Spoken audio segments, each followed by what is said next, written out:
Which path does Australia choose before its submarines arrive? The fastest path is leaning on the United States and Britain through SRF West at HMAS Stirling from 2027. So deterrence arrives before Australian ownership does? Yes, American Virginia-class submarines can rotate through Western Australia, giving Canberra presence, training, and operational experience early.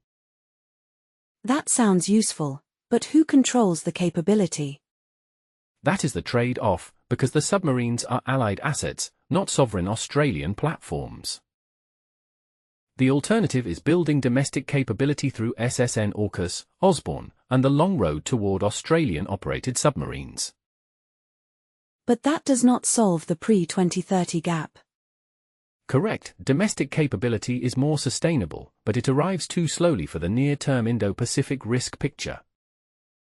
So speed creates dependence, and sovereignty creates delay? Exactly, and neither path fully answers Australia's immediate deterrence problem. The most practical option is to rely on Allied submarines through SRF West to generate immediate deterrence before Australia fields its own SSN fleet. From around 2027, up to 4 United States Virginia-class submarines and 1 British submarine can rotate through HMAS Stirling, creating persistent undersea presence. So Australia gets capability without waiting a decade? Exactly, this compresses the timeline, because instead of waiting until early 2030s for Virginia delivery, deterrence starts within a few years. It also accelerates learning, with Australian personnel already embedded on United States submarines and participating in maintenance cycles at HMAS Stirling. That builds operational knowledge in nuclear stewardship, sustainment, and joint doctrine, which cannot be acquired through simulation alone.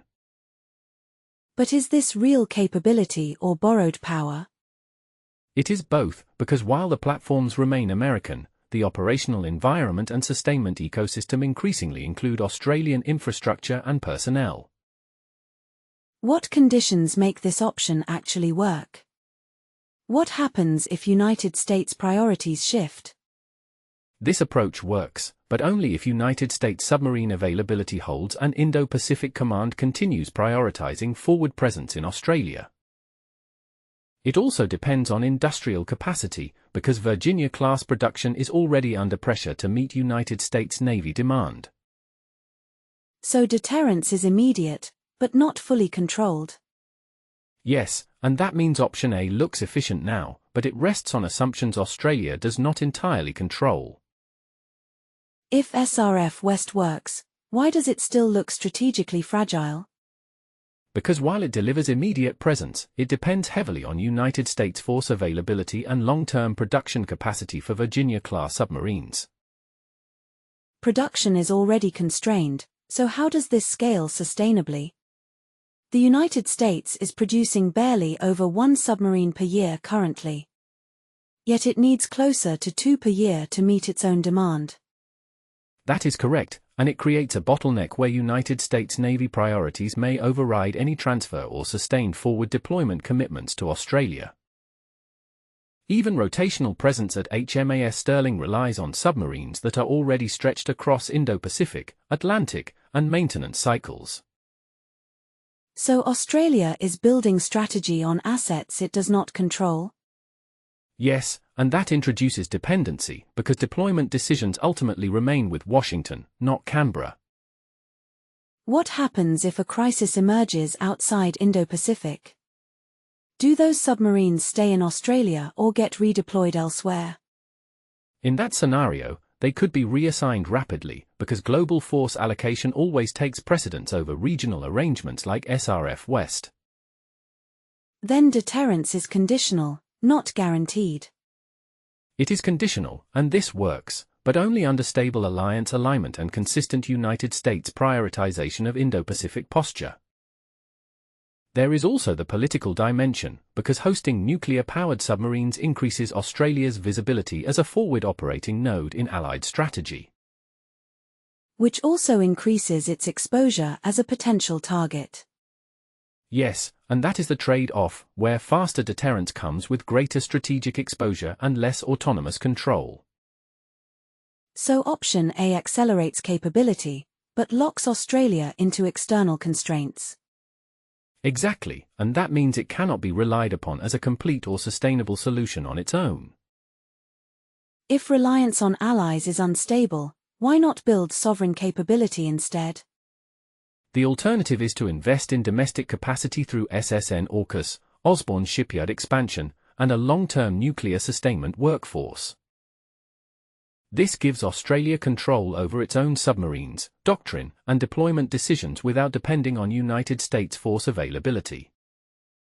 It also aligns with the plan to acquire Virginia-class in the early 2030s and transition to Australian-built SSN AUKUS in the 2040s. That sounds strategic, but how does it solve near-term risk? Australia still faces a capability gap before 2030, correct? And Collins-class cannot match SSN endurance or stealth. That is correct. Collins upgrades extend relevance, but they cannot replicate nuclear submarine range, speed, or persistence in contested Indo-Pacific environments. Building domestic capability strengthens sovereignty, but this takes time to scale, especially with workforce shortages and industrial constraints.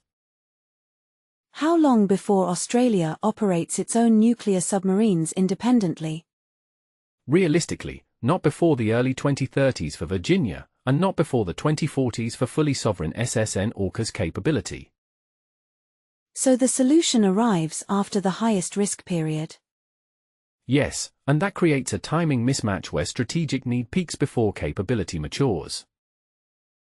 There is also cost pressure, with long lead nuclear components and infrastructure investments already in the hundreds of millions and scaling upward. So option B builds control, but delays readiness and increases cost exposure? Exactly, it shifts the risk from dependency to delay, without fully closing the immediate deterrence gap. Option A gives speed, option B gives control, so which fails first? Option A fails on dependency because SRF West relies on United States Virginia-class availability, which is already constrained below required production rates. Option B fails on timing because SSN AUKUS and domestic capability will not mature until well after the early 2030s risk window. So one depends on allies, the other depends on time? And neither guarantees readiness before 2030. Then what actually covers the gap if crisis escalates sooner? In practice, both options overlap, with Australia hosting Allied submarines while simultaneously investing in long-term industrial build-up at Osborne. But each layer introduces its own vulnerability, because presence without ownership limits control, and ownership without readiness delays deterrence. Collins-class extensions help, but they cannot replicate nuclear endurance or stealth in Indo-Pacific contested environments. So we are stacking partial solutions that never fully align? Yes, and each option solves one problem but creates another, shifting risk rather than eliminating it across timelines and capability layers. If United States production stalls, option A weakens immediately. If industrial scaling slips, option B drifts even further out. So both paths are exposed to factors Australia cannot fully control? Exactly, and that means the dilemma is no longer about choosing the better option, but managing two imperfect systems under uncertainty.